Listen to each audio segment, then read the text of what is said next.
बिहार की राजधानी पटना में 12 जून को होने वाली विपक्षी बैठक फिलहाल स्थगित कर दी गई है। सूत्र ये कह रहे हैं कि 22-23 जून के आसपास ये बैठक हो सकती है।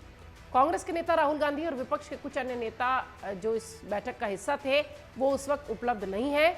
ऐसे में विचार विमर्श करने के बाद ये फैसला लिया गया है कि फिलहाल ये बैठक टाल दी जाएगी। ये जानकारी फिलहाल सूत्रों के हवाले से आ रही है। औपचारिक जानकारी अभी तक स्पष्ट रूप से किसी भी विपक्षी एकता के नेता ने नहीं दी। ये कहा जा रहा था कि कुछ नेताओं के आने में मुश्किलें हैं। कांग्रेस के अध्यक्ष मल्लिकार्जुन खड़गे और द्रमुक नेता और तमिलनाडु के मुख्यमंत्री एम.के. स्टालिन उस वक्त नहीं है।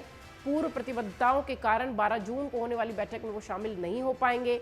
राहुल गांधी खुद यूएस में है, इसलिए माना जा रहा था कि इस बैठक को फिलहाल रद्द कर दिया गया है। इधर अगर देखा जाए तो नीतीश कुमार के ही नेतृत्व में ये बैठक होनी थी पटना में। जेडीयू के नेता और बिहार के मुख्यमंत्री नीतीश कुमार ने 2024 के लोकसभा चुनाव में भाजपा का मुकाबला करने के लिहाज से विपक्षी दलों के बीच एक एकता बनाने के लिए कांग्रेस, आम आदमी पार्टी, वाम दल सभी को मिलाकर एक साथ चलने का बीड़ा उठाया था। और फिलहाल ये कहा जा रहा है कि इस वक्त वो बीड़ा इन्होंने ही उठा रखा है, लेकिन 12 जून को सभी एक साथ नहीं दिखाई पड़ेंगे। इधर अगर बात करें तो ममता बनर्जी की, तो बंगाल से वामपंथ की विदाई करने वाली ममता बनर्जी तीसरी बार यहां सीएम बनी थी और बीजेपी ने विधानसभा में 77 सीटें जीतकर ममता के सामने चुनौती खड़ी कर दी थी। अब किसी और को एकता के नाम पर साथ हो जाना ये शायद बड़ा मुश्किल लग रहा है ममता बनर्जी के लिए। इसी कारण उन्होंने उपचुनाव में जीते कांग्रेस के सिंगल विधायक को अपनी पार्टी में ज्वाइन करा लिया। उन्होंने विपक्षी एकता के लिए चल रहे प्रयास की भी चिंता नहीं की थी।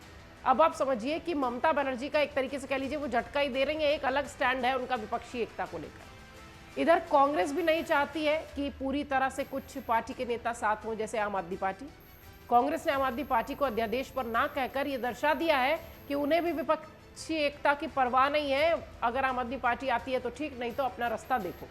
दोनों में इतनी खटास है कि दोनों एक मंच पर आना मानते ही नहीं है। अफसरों के ट्रांसफर पोस्टिंग से संबंधित केंद्र सरकार के अध्यादेश से तिलमिलाए अरविंद केजरीवाल ने तमाम विपक्षी दलों का समर्थन मांगा था, जिससे कांग्रेस ने किनारा कर लिया था। विपक्ष ने एकजुट होकर अध्यादेश का विरोध किया था तो राज्यसभा में बीजेपी हार जाएगी, ऐसी बात अरविंद केजरीवाल कह रहे थे। लेकिन ये जानते हुए भी कांग्रेस ने आम आदमी पार्टी की मदद से पूरी तरह से इनकार कर दिया था। आप समझिए कि इन दोनों के बीच कितनी दूरी दिखाई पड़ रही है। एक मंच पर आने के लिए तो ये लोग तैयार ही नहीं है। अब विपक्षी एकता का क्या होगा? इधर कई सारे ऐसे नेता हैं जिनसे कि नीतीश कुमार अलग अलग मुलाकात कर चुके हैं। विपक्षी एकता से कई दल फिलहाल अलग ही दिखाई पड़ रहे हैं मुलाकातों के बाद भी।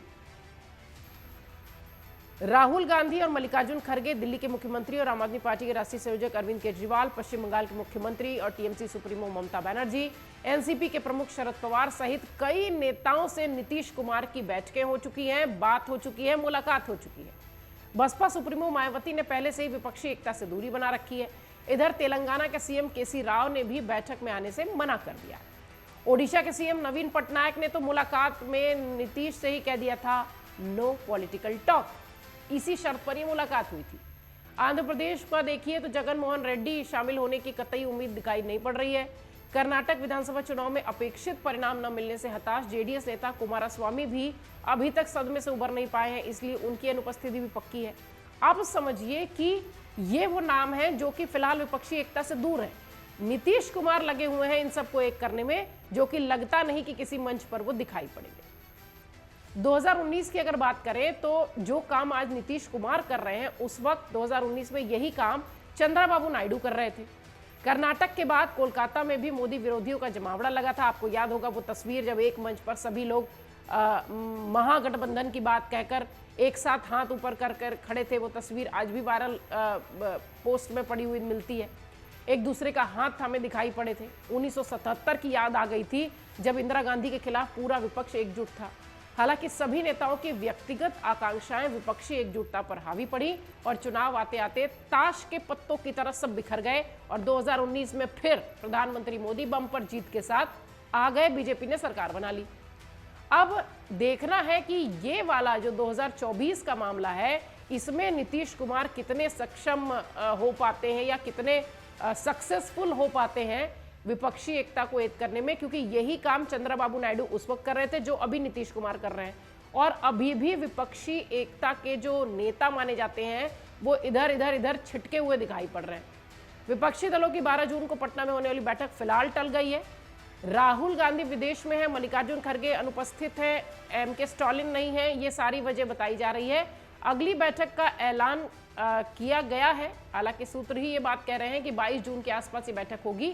फिलहाल औपचारिक ऐलान किसी तरीके से नहीं किया गया, लेकिन भरोसेमंद सूत्रों का ये कहना है कि जल्द ही ये बैठक की जाएगी। अब विपक्षी एकता की जो मुहिम एक तरीके से कह लीजिए कि नीतीश कुमार ने उठाई है, उस पर एक के बाद एक झटका भी लग रहा है और कांग्रेस आम आदमी पार्टी साथ आना चाहती नहीं है, यही सबसे बड़ा झटका है।